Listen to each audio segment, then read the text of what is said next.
Digital media is rapidly changing the very source code of our political, social, economic, and cultural lives.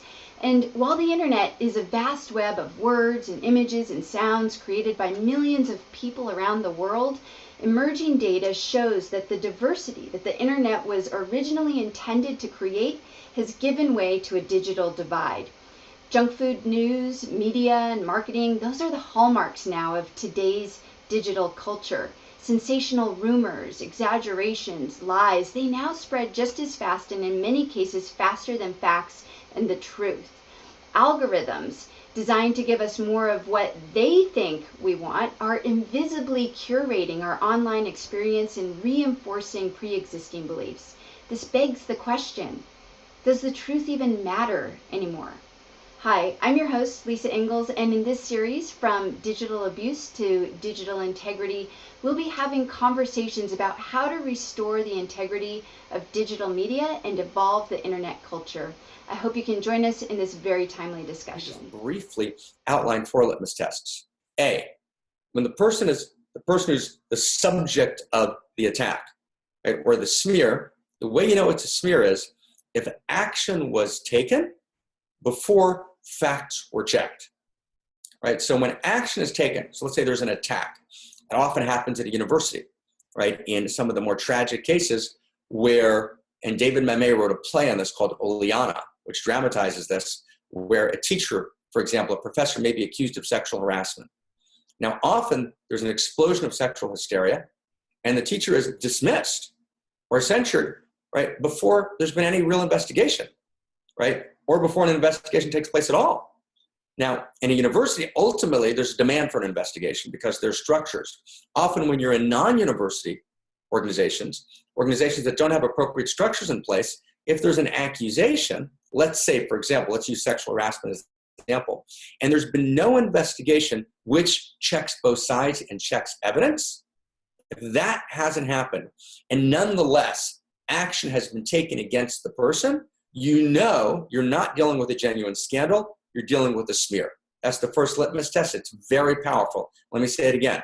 And if there's an attack on a person and action is taken before there's a genuine investigation which checks both sides of the issue, speaks to both sides, cross-checks information, cross-checks evidence, gathers evidence, checks motivation, checks circles of collusion, that's called fair process.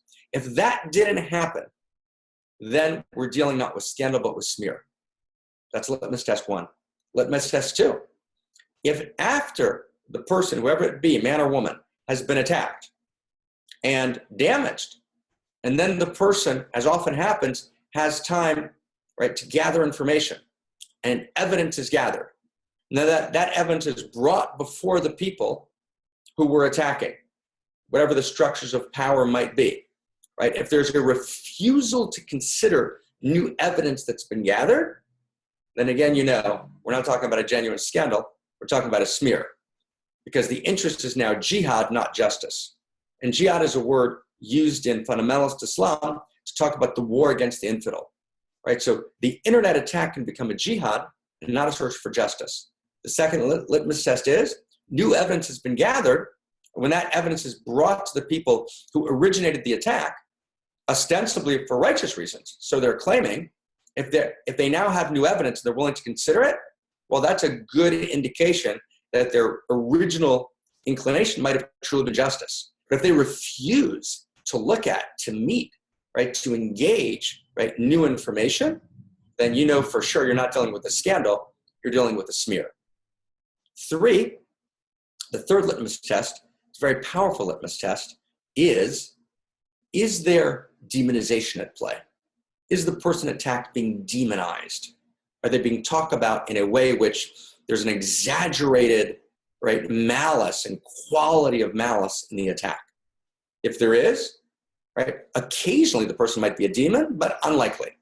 Usually when there's an intensification, right, of rage, right, and there's a quality of malice, right, and you can feel it, right, in the posts, right, then you know that what's at play, right, is not actually, right, a genuine, right, interest, right, in justice, right? It's not a genuine scandal that needs to be exposed, right, but it's a smear. And finally, the fourth litmus test. The fourth litmus test happens all the time, which is if there's a prima facie, meaning an a priori, that's another Latin word, that doesn't help us. If there's a kind of a core demand that says this person is out, this can never be resolved, right? This person can never be a lawyer again, they can never be a doctor again, they can never teach again, they can never act again, whatever the issue is. When there's a forever clause, right, thrown against a person, right, you know that you're dealing with a smear, not a scandal. Because whenever there's a scandal, let's say you're a psychologist, and a psychologist makes a mistake and sleeps with a patient. So there's a process of resolution, which exists. There's a process in which the therapist, him or herself, goes through therapy. There's a 2-year process. They're evaluated by a board of their peers. There's always the possibility of restoration. But when there's no possibility of restoration or of resolution, when that's put as an a priori condition in place by the attackers, then you know that all the noble motives that are espoused are but a fig leaf, right? The scandal is but a fig leaf for a smear. So those are 4 litmus tests that help us distinguish between, right, a smear and a scandal, number 1. And number 2, we distinguish between the appropriate bypassing, right, of structures of oppression through internet protest and the inappropriate bypassing, the violation of the American way, when we bypass structures of integrity and structures of fairness. I hope that's helpful. Thank you, Lisa. Thank you, Mark.